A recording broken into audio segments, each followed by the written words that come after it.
Junagadh marketing યાર્ડમાં આજે કુલ 22 જણસીઓની આવક નોંધાઈ હતી। આજે સૌથી વધુ તુવેરની આવક નોંધાઈ છે।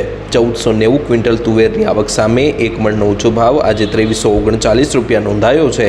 આજે 220 ક્વિન્ટલ સફેદ ચણાની પણ આવક નોંધાઈ હતી। 2046 રૂપિયા તેનો ઊંચો ભાવ નોંધાયો છે। 645 ક્વિન્ટલ ચણાની આવક સામે એક મણનો ઊંચો ભાવ 1229 રૂપિયા। આ સાથે લોકવન ઘઉંની 797 ક્વિન્ટલ આવક સામે એક મણનો ઊંચો ભાવ 526 રૂપિયા નોંધાયો છે। 468 ક્વિન્ટલ ટુકડા ઘઉંની આવક સામે એક મણનો ઊંચો ભાવ 553 રૂપિયા નોંધાયો હતો। આ સાથે 106 ક્વિન્ટલ એરંડાની આવક સામે એક મણનો ઊંચો ભાવ 1080 રૂપિયા નોંધાયો છે। આજે સોયાબીનની 744 ક્વિન્ટલની આવક નોંધાઈ હતી।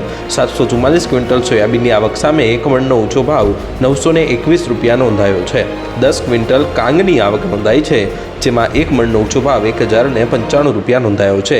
આમ વિવિધ જણસીઓની આવક આજે નોંધાઈ છે, જેમાં ઘઉં, બાજરો, જુવાર, ચણા, અડદ, તુવેર, મગફળી, સિંગફાડા, તલ, જીરું, ધાણા, મગ, સોયાબીન, રાઈ, મેથી, કાંગ અને કલંજીની આવક નોંધાઈ છે। આમ વિવિધ જણસીઓની સારી એવી આવકથી માર્કેટિંગ યાર્ડમાં જણસીઓના ઢગલે ઢગલા જોવા મળ્યા હતા।